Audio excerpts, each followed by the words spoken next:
So, good morning, everyone.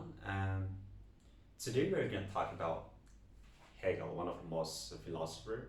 He's from German, and he's known as an idealism.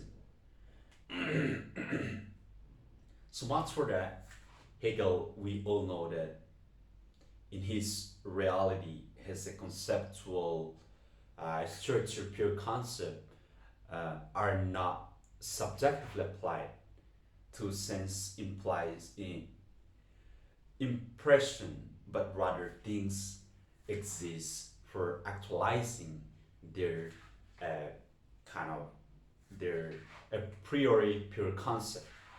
So as I come to that idea, I was kind of do my own thesis. So I write my own thesis.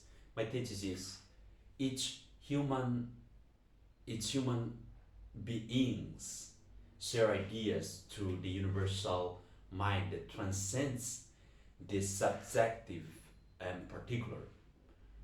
So that is my thesis, and I try to support my thesis with the uh, three main points. The first is that every experience that is happening is true and nothing accidental happens in history. So we may say that this is the first point, and the second point we can say that truth is objective.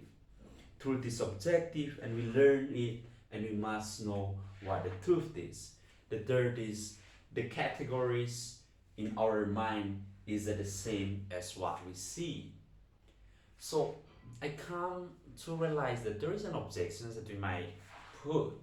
My counter examples of this is that the first is what certainly to be true is the thing that I see as subjective, but not the knowledge uh, about what I see.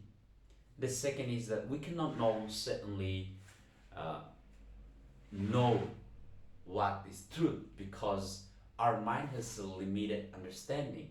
And the third, my third counter example is that we can only know uh, the appearances of the things that we see.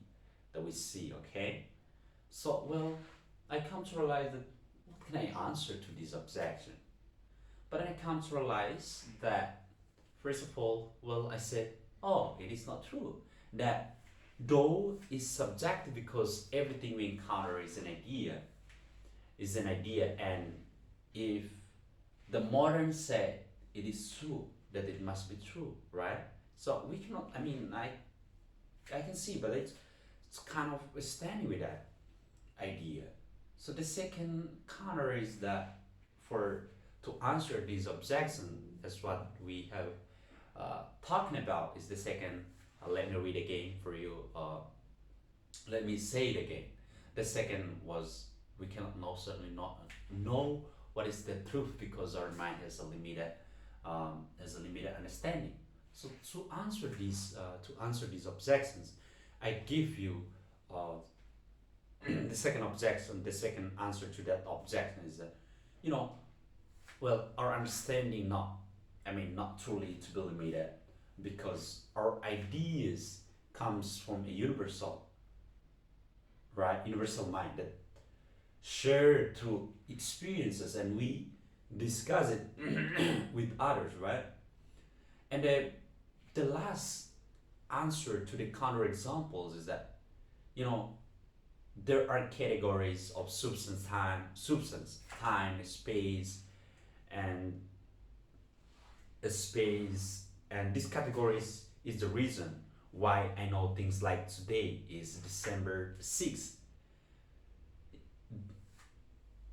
and different me from yesterday that is December 5th. Okay, so then I realized that I come to conclusion that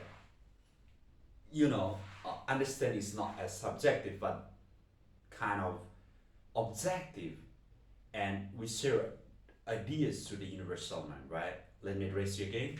Understand is not subjective but objective, and we share ideas through the understanding of mind. Okay? Thank you, and you have a good day.